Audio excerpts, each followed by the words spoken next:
Welcome to the StockMentor.com studios here in the Black Hills of South Dakota. I'm your stock mentor, Brian Johnson, making professional trading simple. And welcome to the Sunday afternoon video in preparation for the new week of trading. We saw and have seen quite a dive in the markets over the past week, week and a half. And let's take a look at where we're at now and where we may be headed in the beginning of next week. Now, I did call for on Friday a little bounce in the markets come Monday, Tuesday, or Wednesday time frame. That does not mean that it will last from Monday to Wednesday, nor does it mean that it will begin Monday morning. I just believe that sometime between Monday, Tuesday, and Wednesday, we will start to see a more significant maybe bounce here in the markets. And that will last, I would guess for maybe 3, 4, 5 days, somewhere along in that area. Don't know until we get into it.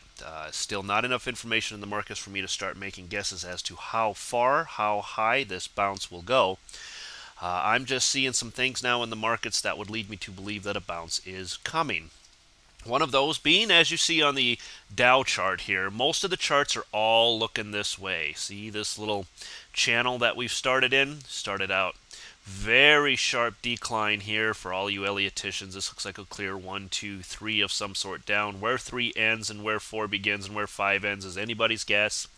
I took a shot at it last week and I was wrong. So I'm just going to wait now. Now that I have this information in front of me, I'm going to play it and just wait for the charts to break some heavier lines of resistance above us. And that would be, you can see the channel forming down here. Very clean, very clear channel. And I'm waiting for a break up and above this area. More important for me, up and above this area here to really start looking at this as a more major bounce.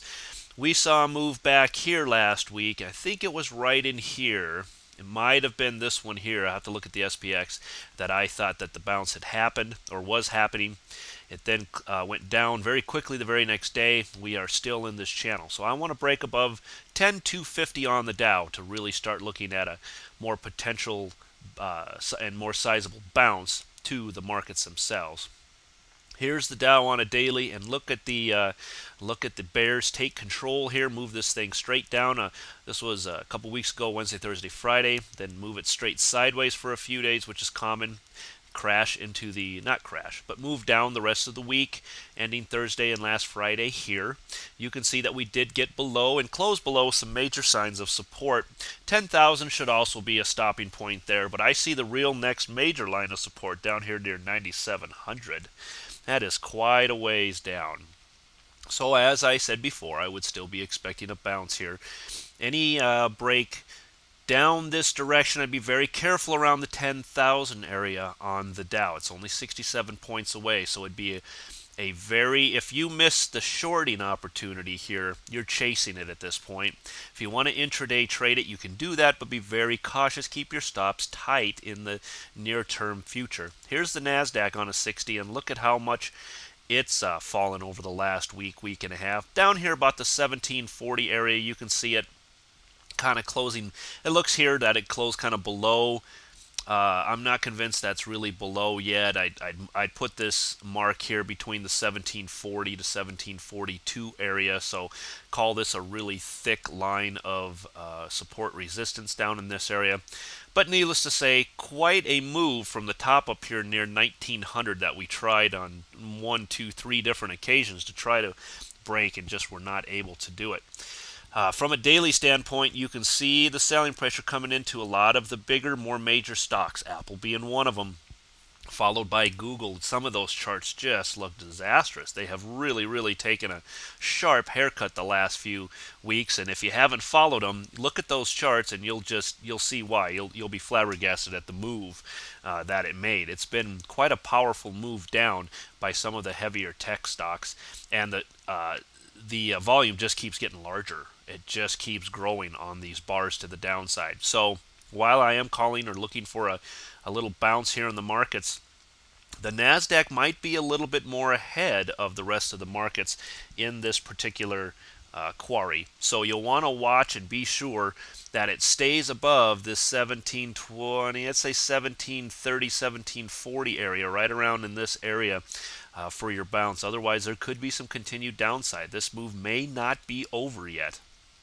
And that's true of all the indices. We may not be done with this little move to the downside, even as extended as we are. From a weekly standpoint, you can see we close below the 20-week moving average, pulling in now towards the 1700 mark. This would be a very logical place for a stop, a pause, or a bounce off the 1700 if the NASDAQ decides to move down even further than what we've seen over the next week or so. 1700 would be a very good strong resistance or support area for the Nasdaq. If you're a Qs trader, keep that on your charts. Here's the SPX doing that same channel type of a look. It was right, I think it was right here that I thought we might have hit bottom, or somewhere down in here I think that we might have hit bottom. We did not. Continued motion to the downside. This is a very well-defined trend down here, so you'll want to be sure that it gets back up and above some of these higher levels. 1085 for sure, 1090 at this particular time, till we see this trend line drop even further. I'm going to guess that eventually this trend line will meet up with the 1085 as these candles form and start to kind of move themselves sideways as well. Due to time, I think this will end up right around 1085. So ultimately looking for a break back up and above that and above the 20-period moving average on the 60-minute to start looking for a more sizable bounce to this market. You can see this lower channel line that I have drawn in here, which coincides with this one up here, coming very close to that particular mark, which is 1070. We did get pretty close, 1071. That's close enough for me, but we're still maybe a little bit continued downside. Maybe Monday's kind of sideways to flat. Don't know yet, and the futures aren't open, so I can't take a quick look at those and see how those have started the week. But I'd be watching this particular channel line down here, which is around that 1070 area. From a weekly standpoint, you can see us having busted this rising wedge, come back to retest it, move sideways, move up. It looked like we were moving sideways again, and then finally the bears started to come in and really pulled this thing back down. My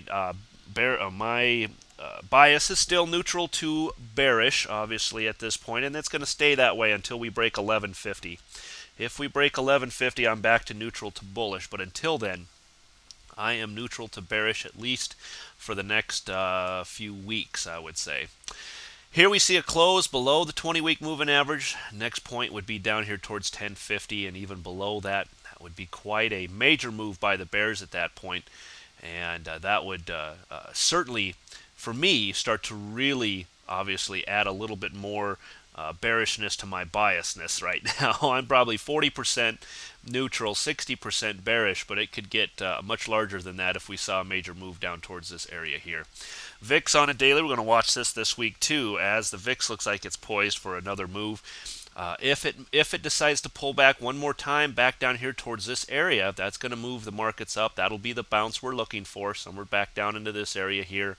And that would make for a nice opportunity to start looking at some short positions once we get back down into here. If you're an options trader, some put positions, maybe back down into here.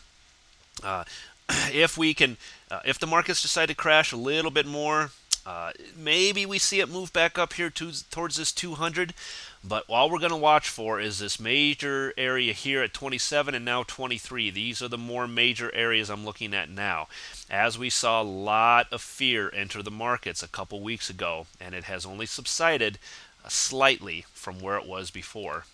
From a weekly standpoint, you can see that big move up a couple weeks back, move down, move back up last week. This is just still very I'll say bullish for lack of a better word on the VIX. Let's just say that the fear is still high or getting higher as we move forward. Where we saw the fear completely tumble out of the markets for months on end, now we see a line here of real maybe genuine fear start to enter the market. We've had a move like this back here, followed by the next week it all came right back down again, but that did not happen this time. It held up very nice, so we'll see if that fear continues to enter the markets.